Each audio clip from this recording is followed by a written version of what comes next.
Hello, my name is Peter Raymer, and today we're going to be talking about D365 continuous updates. So Microsoft has this great architecture in Microsoft Dynamics 365 for finance and operations where they can apply their base Microsoft code on top of their existing base Microsoft code. All of the custom modifications, custom forms, code, all that good stuff are in separate models, separate from the base code, which allows Microsoft to periodically apply new updates without overwriting that custom code. This is really powerful. It was a key piece of the architecture change in D365 over prior versions of Dynamics like AX 2012, 2009, and before. Before, you used to have to merge that code, and it was time consuming. It meant that clients often wouldn't take a new Microsoft update for maybe several years because it was just costly and time consuming. It meant that they didn't get the hot fixes and the new features that Microsoft was rolling out. Whereas in D365, now a client can get those new features, those new hot fixes, new features like AI much quicker because of these automatic and continuous updates. But there are some challenges with these continuous updates, so I want to talk through what it looks like, what the process is, and what you really need to know about these continuous updates. So let's jump in and figure it out. So continuous updates are new updates of Microsoft code that are applied through lifecycle LCS or lifecycle services. And so that's a front end page where you're managing your D365 environments. By default, those automatic updates will just occur on a specific date, and they'll come in regularly and update your acceptance test or sandbox environment as well as your production on a particular cadence. The thing is, that's not always what you want. If you don't have any custom code, maybe that's fine. You apply those automatic updates. Microsoft has thoroughly tested all that base Microsoft code, so it should work fine. You can take those in on the schedule. If, however, you've got some custom code, even though you don't have to merge the code, there is risks where the custom code where you extended the base Microsoft functionality might not work the same. It should. It's kind of designed to work and compile along with that base Microsoft code, but there's certain situations or scenarios where that custom code might work a little differently. So it's important to test that code in a test environment before it goes to production. By default, Microsoft is doing that. They're applying that base Microsoft code into an acceptance testing sandbox environment first, a week before they apply it to production. But for some people, that may not be enough time for them to do all of the testing that they would like to. And so then that's where we recommend people actually apply a new version into a test environment. Once it comes out, they test for as long as they need to be able to test those customizations, the integrations, and their critical business processes. And once that's done, then they can apply that same update to stage and prod. So let's talk through it a little bit and kind of explain some of the challenges. So in this link here in Microsoft's Learn site, this is where you can see the service update availability. And on this page, if you scroll down a little bit, there is a table that shows the schedule of when new releases come out. So at the moment, 10.0.41 just came out a couple months ago here on September 17th. So when I look at this chart, I'm really focused on this first column that shows us the version number. You'll notice they all start with 10.0.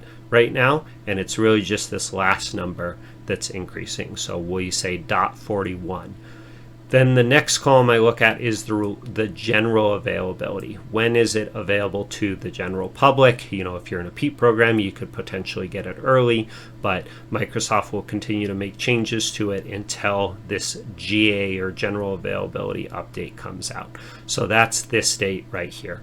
After this date, this is when you can take it into a test environment and begin testing it.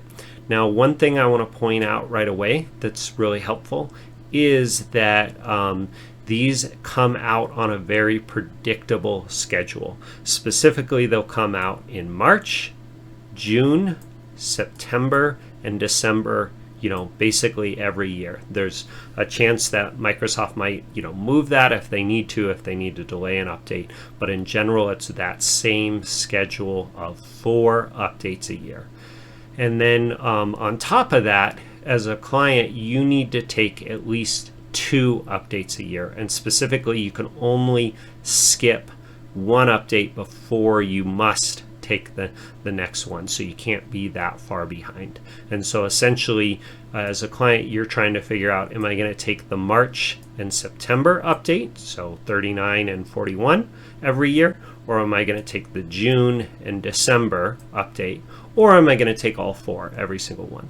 Oftentimes we see that clients will just take every other one to save time that it takes to test and resources that it takes to test on these ones. So I see a lot of our retail clients take March and September so that they're not taking maybe that December one in their middle of their busy season. But it kind of all depends on when you have resources available to test. This again is when it comes out, the new version, and then you have really 6 to 8 weeks roughly or so to test. And I want to explain how do I know when that automatic update is going to occur, so I can either manually apply an update ahead of it and then pause that update, or if I want to let that automatic update happen. So let's go through that. There's a few different ways. The main way and the most accurate way is to actually look in Lifecycle Services and look at your Dynamics 365 project, but I'll also show another way if you look at this last column that you can do it, but we'll do that kind of at the end.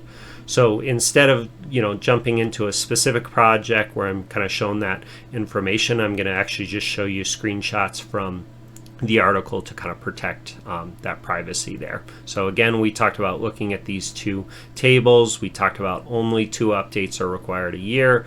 Automatic updates, we talked about how those are just scheduled, but you may not want those automatic updates to apply. You may want to do it manually and then pause those automatic updates. And you can only pause the automatic updates after you've applied after you've gotten those environments on the newest version by manually applying an update. Then you can come back in LCS and pause it, but we'll talk about that in a second.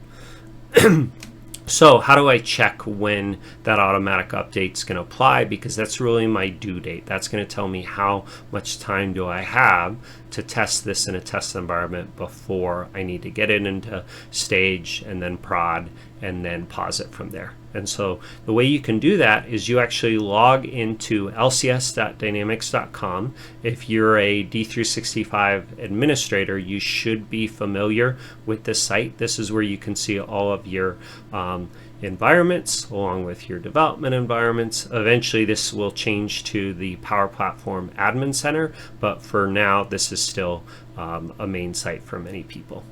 So it's going to look like this. It's going to have some environments. These are your tier 2 and above environments on the right hand side.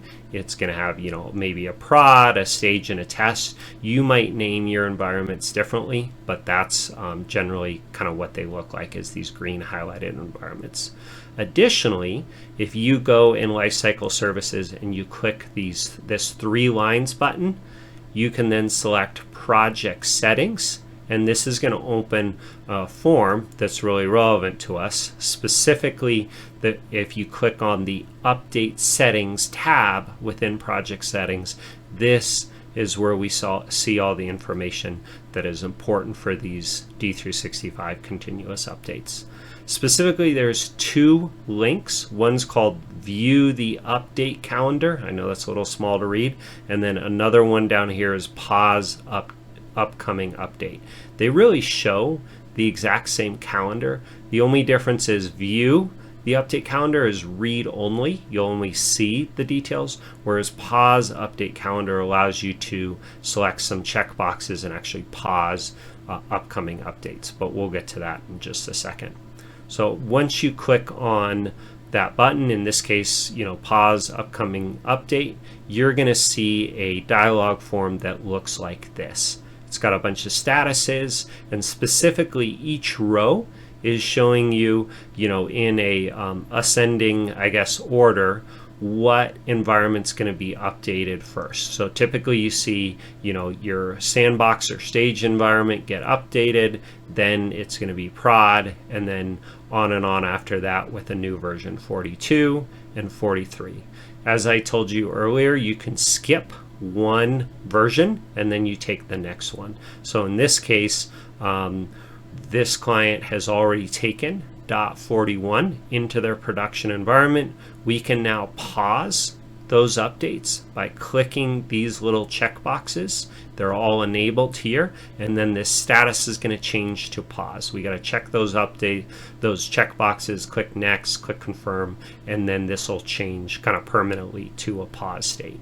You'll notice eventually though, if I get down here, these are grayed out. I can't pause past this. Once I pause, these first couple ones, eventually I have to take the next update, and so we'll come back to that again in a second. But this is where this first date here, or really the first date that's not paused is your due date. So before this client updated to .41, 11/9 was the due date of when they really needed to upgrade prod, before this automatic update was going to happen anyway. And so I wanted to explain a little bit more about that automatic update. Why do we maybe take a specific version into test and not let this automatic update happen? One reason is that Microsoft continues to put out new hotfixes on top of an existing version number. So this .41, that's the main version number, but there's also a build number where they keep making hotfixes, they keep listing them out in LCS. You'll keep getting more things in it as the days go by after the release date. And so if you let this automatic update run, it will actually take in all of those hotfixes as of that same day. Whereas oftentimes you don't want to do that. You only want to take the version that you've taken into test, maybe 6 weeks before. You take that version into test, you test all of that code, run all your unit tests, etc., make sure that it's good, and then use that exact same package that's on that same earlier build version, bring that into stage, and then prod. That ensures that no code changes, even if they're small, even if they're maybe even good, are going to interfere with maybe a critical business process. Again, Microsoft is applying this to an acceptance test environment a week before, so that's kind of their way of doing this, is to give you a week to test, but I've found that many clients would like more time, and so that's really what I'm talking through, is how do you get more time, what's the process for that, and that's to apply it to a test environment and then use that same package forward to stage and then prod, and then afterwards come in here and pause these updates. Okay, so we saw this is the date 11/9 that we have to have it in. Eventually, after you do that, you come in, you'll notice all these change to pause, you hit next and confirm to pause. So once more, let's just kind of talk through what does that upgrade process look like. Again, first you're gonna go into LCS, go into your test environment, you'll scroll down and you'll see an apply updates kind of button partway through. You click on that, that will actually create a package with that latest and greatest version, in this case .41. You can take that package up, keep it into your asset library, and then apply it to test, and then test away in the test environment. This is the longest step, is really spending as much time as you need to feel comfortable testing that version in the test environment. Eventually, once you're ready, and a couple days before you plan to upgrade prod, you can take that exact same package and apply it to your stage or pre-prod environment, whatever you call that environment. You don't want to do that too early or a long time before you update prod, because maybe you've got another critical fix that needs to go to prod in the meantime. And if you've already upgraded your stage environment, then you're going to take that new version with you when you get that critical fix in, or you would need to redeploy stage to keep it on that earlier version. So you really only want to upgrade stage a couple days before you're ready to promote to prod. You spend those couple days testing again in stage, because stage typically is connected to a different code branch than test. It's going to be like a release branch.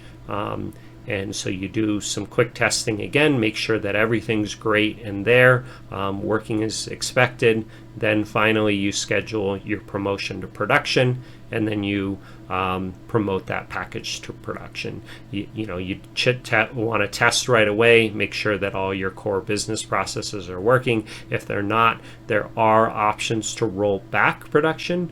Of course, we don't want to do that. That's super rare that may occur, but typically these issues don't happen. You apply prod and everything's great. You get new hot fixes, new feature functionality, and it's fantastic. After updating production, there's still 2 more steps that are important to do. First, we want to pause that automatic update. So we'll go into LCS, we'll click the 3 lines button, click project settings, go to the update settings tab, click the pause upcoming update, and then when this form comes up, like we talked about before, check all these check boxes if you want to pause out as far as possible. Most clients, that's what you want to do. Then there'll be a next button at the bottom. It'll ask you for your reason why do you want to pause. You can say, pending validation, then click confirm, and then these updates will be paused. And again, we're doing that so that we don't keep taking these updates, which again may contain good hot fixes, but it's always best to make sure we're taking those hot fixes into a sandbox environment, testing it there on our schedule that works for our resources, then doing it there. Many clients may just take these automatic updates. Again, I want to make sure that's clear. That's totally fine. Microsoft's really designed to allow for that. But if you've got a complex system or a lot of customizations, you can reduce your risk even further by kind of following this process here and testing in a test environment.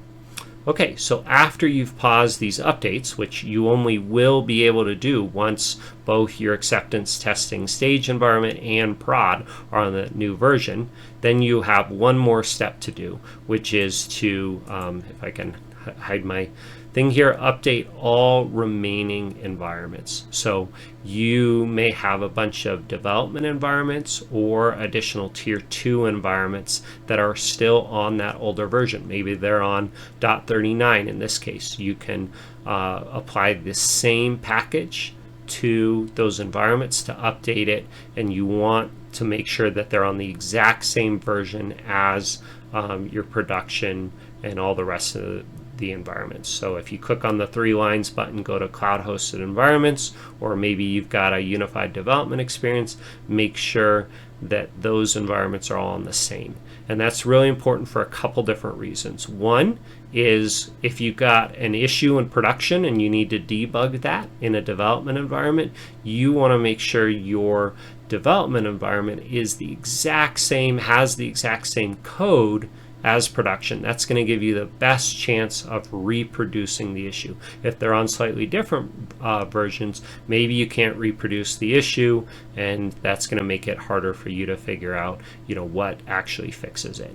The second reason is oftentimes you want to take a backup of the data in the production environment and restore it down to a development environment. You might do that again to replicate or debug an issue that just popped up in production, or maybe there's a lot of setup that you've done, set up new items, who knows, customers in production, other modules that you want set up also in a development environment for testing purposes, etc.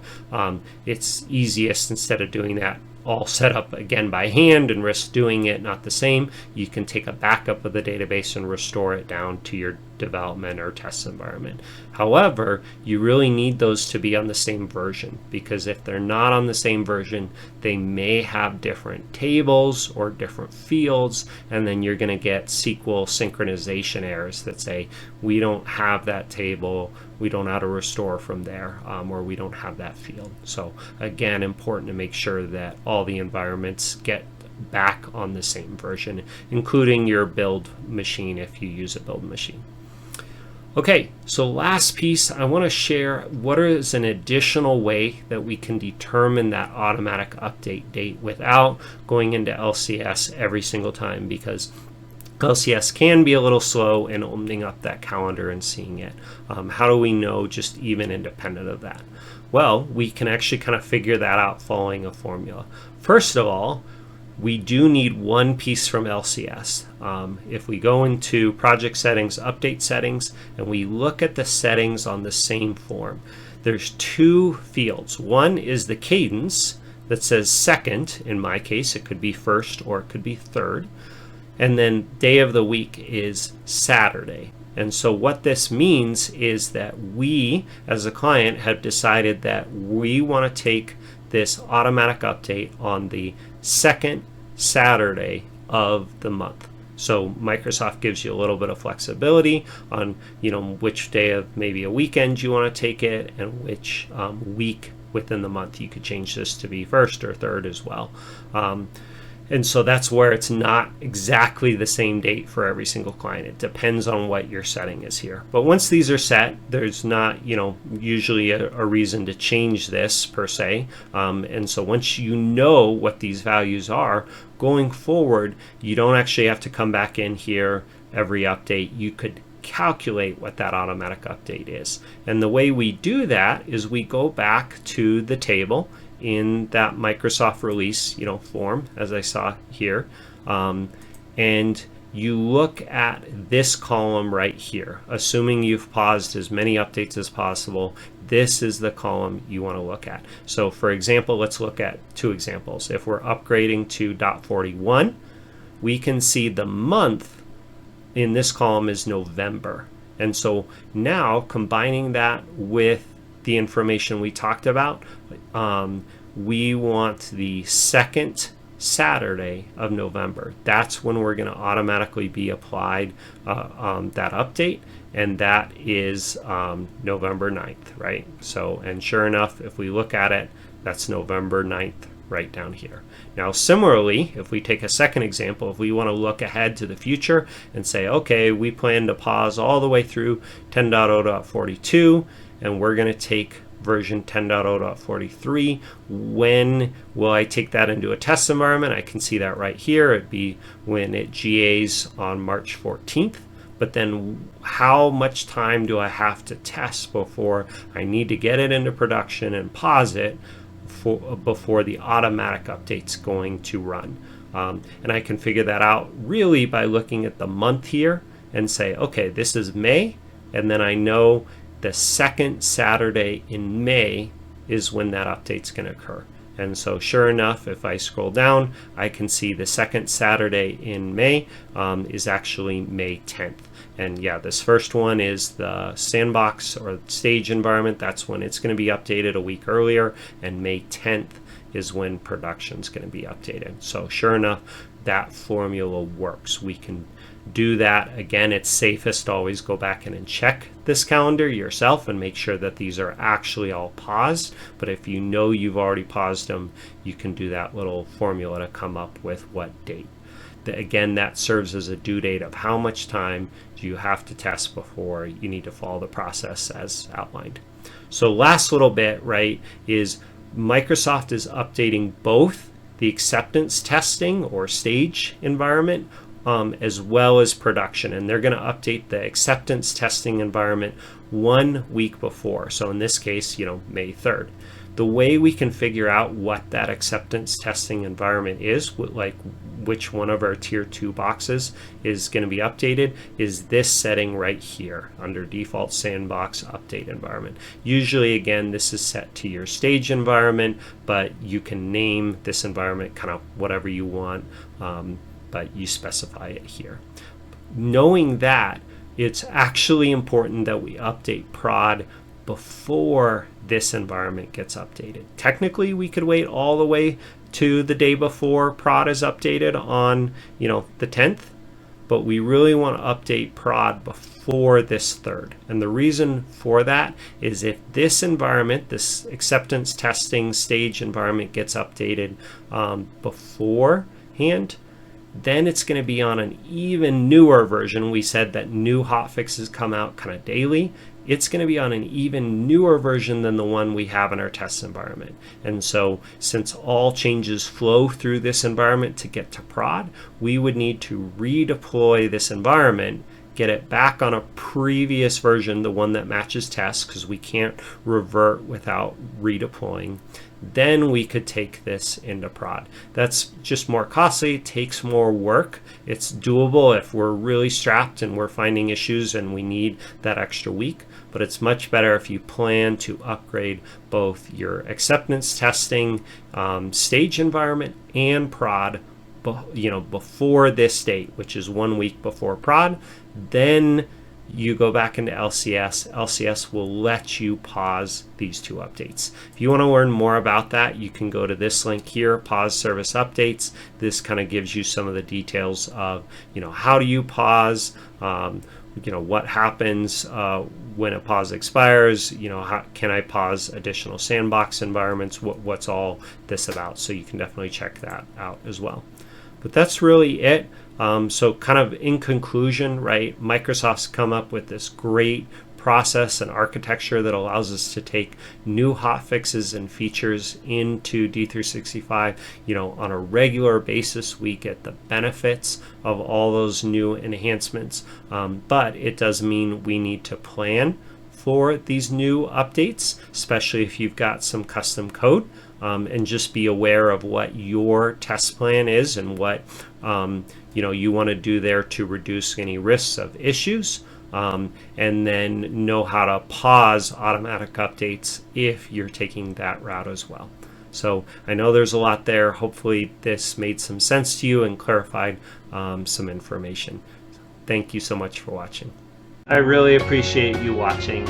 If you liked the video, click the like button. I also invite you to push the subscribe button as well. If there's other topics you would like to see a video on, please post in the comments and I'll see what I can do. I hope you learned something new today. Thank you.